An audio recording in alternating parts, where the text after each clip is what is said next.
అప్రతిహతంగా వీరోచితంగా సాగుతున్న రామరావణ యుద్ధాన్ని దేవతలు కూడా చూశారా? ధర్మబలంతో పోరాడుతున్న వీరుడు రాముడికి ఎవరు సహకరించారు? గర్వగర్జనతో రథంపై యుద్ధరంగాన్ని వణికిస్తున్న రావణుడు ఎలా ఎదుర్కొన్నాడు? ధర్మం అధర్మం మధ్య సాగే సమర రంగంలో విజయం ఇంద్రరథంలోని రఘురాముడి రాజసానిదా, లేక అహంకార మేఘాల్లో కదిలే రాక్షసాధిపతి దశకంఠ గర్వానిదా? రండి, అడుగడుగున ఆసక్తికరంగా ఉత్కంఠభరితంగా యుద్ధ సన్నివేశాలతో సాగే నేటి అనగనగాలోని కథనమే ఇంద్రరథంలో రఘురాముడి మహారాజసం, ఎదురొడ్డి ప్రతిఘటించిన రావణ రణరంగం.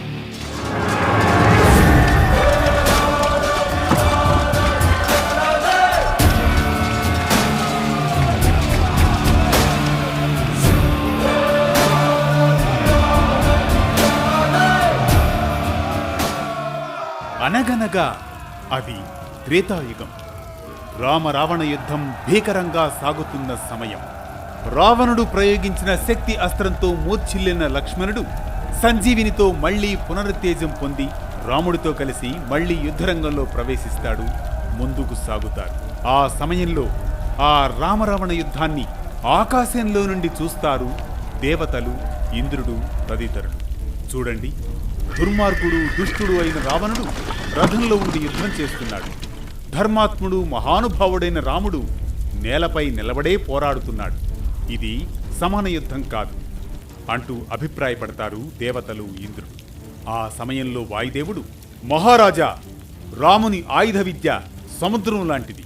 కాని ఈ సమరంలో సమాన స్థాయి రావాలంటే రాముడికి రథం, కవచం, బలమైన గుర్రాలు కావాలి. అలాగే వాయుదేవా, ధర్మానికి దేవలోకం ఎప్పుడూ సహకరించాలి. రాముడు ఈ లోకానికి మాత్రమే కాదు, దేవలోకానికి రక్షకుడు. మాతలి అంటూ ఇంద్రుడు దృఢంగా పిలుస్తాడు తన రథసారథిని. ఆకాశంలో నుండి ఇంద్రుని రథసారథి మాతలి నమస్కరిస్తూ ముందుకు వస్తాడు. ఆజ్ఞాపించండి దేవేంద్ర. మాతలి, నువ్వు వెంటనే నా దివ్య రథాన్ని తీసుకొని రాముని వద్దకు వెళ్ళాలి. ఆ రథం ధర్మపక్షాన నిలబడే ఏ వీరుడికి అయినా శక్తిని పునరుద్ధరిస్తుంది. రాముడు రథంలో ఎక్కితే చాలు, ఈ సమరం సమాన యుద్ధమవుతుంది. వెంటనే వెళ్ళు అనగానే మాతలి దివ్య రథంతో గగనతలంలో దూసుకుపోతాడు. రథం నుంచి స్వర్ణకాంతులు విరజిమ్ముతూ ఉంటాయి. వానరసేన ఆ కాంతిని చూసి ఆనందంగా గర్జిస్తుంది. ఆ సమయంలో రాముడు ఆశ్చర్యపోతాడు. లక్ష్మణ, అటువైపు చూడు, మనవైపుగా ఓ దివ్య రథం వస్తోంది. చూస్తుంటే దివ్యంగా ఆశ్చర్యంగా ఉంది కదూ. ప్రభూ, నేను ఇంద్రుని రథసారథి మాతలిని.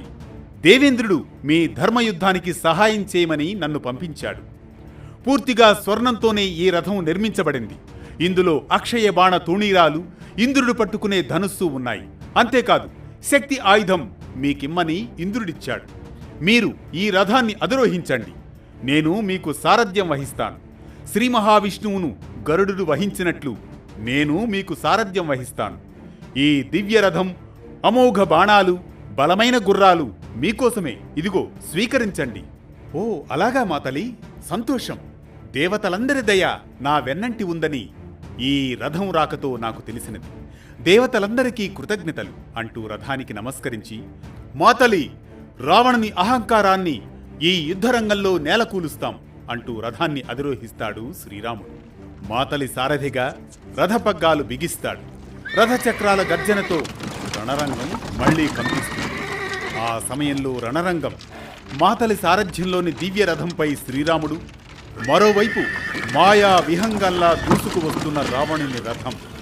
ప్రభూ రామ, ఈ రథానికి ఇంద్రుని ఆశీస్సులు, గుర్రాలకు గరుత్మంతుడి వేగం, బాణాలకు స్వయంగా అగ్నిదేవుని తేజస్సు ఉన్నాయి. ఇప్పుడు సమరం సమానంగా ప్రారంభమవుతుంది అంటూ ముందుకు సాగుతాడు మాతలి. ఎదురుగా రావణుడు ఎరుపెక్కిన కన్నులతో రాముని చూస్తూ, రామా, నువ్వు చివరకు దేవతల సాయం కోసం కూడా చేతులు చాచావు. దేవతలు నీ వెనుక ఉన్నా రావణుని ఎదుట నిలబడడం అంత సులభం కాదు. తెలుసుకో రామా, కాచుకో. ఇదిగో రావణ, ధర్మరక్షణ కోసం సహాయం తీసుకోవడం దౌర్భాగ్యం కాదు. కానీ దుష్టుడిగా ఉండి రథంపై యుద్ధం చేయడం, నిరపరాధిని బంధించడం, శిక్షించడం, అదే నీ పతనానికి దారితీస్తుంది. ఇప్పటికైనా తెలుసుకో, అంటాడు రాముడు. అవునా, నాకు నీతులు చెబుతున్నావా? కాచుకో రామా, ఇదిగో అగ్ని జ్వాలన్ని కక్కుతూ నిన్ను సంహరిస్తుంది ఈ బాణం అంటూ రావణుడు కోపంతో పాశుపతాస్త్రాన్ని సంధిస్తాడు. ఆ బాణం ఆకాశాన్ని చీల్చి అగ్ని జ్వాలలతో రాముడి వైపు దూసుకు వస్తూ ఉంటుంది. ఆ సమయంలో సారథి మాతలి రాముడికి ఇలా చెబుతాడు. ప్రభు ప్రభు జాగ్రత్త, ఇది పాశుపతాస్త్రం. ఏం కాదు మాతలి, ధర్మం ముందుంటే ఏ దివ్యాస్త్రమైనా మాయమే మాతలి అంటూ సహస్ర బాణాలతో ప్రతిఘటిస్తాడు రాముడు. రాముని బాణాలు ఆ పాశుపతాస్త్రాన్ని మధ్య గగనంలోనే ఛిద్రం చేస్తాయి. అగ్నిజ్వాలలు పొగగా మారిపోయి గాల్లో కలిసిపోతాయి. అలా రామరావణుల మధ్య చండ ప్రచండమైన యుద్ధం జరుగుతుంది. ఆ యుద్ధంలో రాముడి బాణాల వేగాన్ని తట్టుకోలేక ఆ రావణుడు కాస్త వెనక్కు వెళ్ళిపోతాడు. ఇరువురి మధ్య యుద్ధం జరుగుతూ ఉండగా ఆకాశమంతా చీకటి కమ్ముకుంటుంది.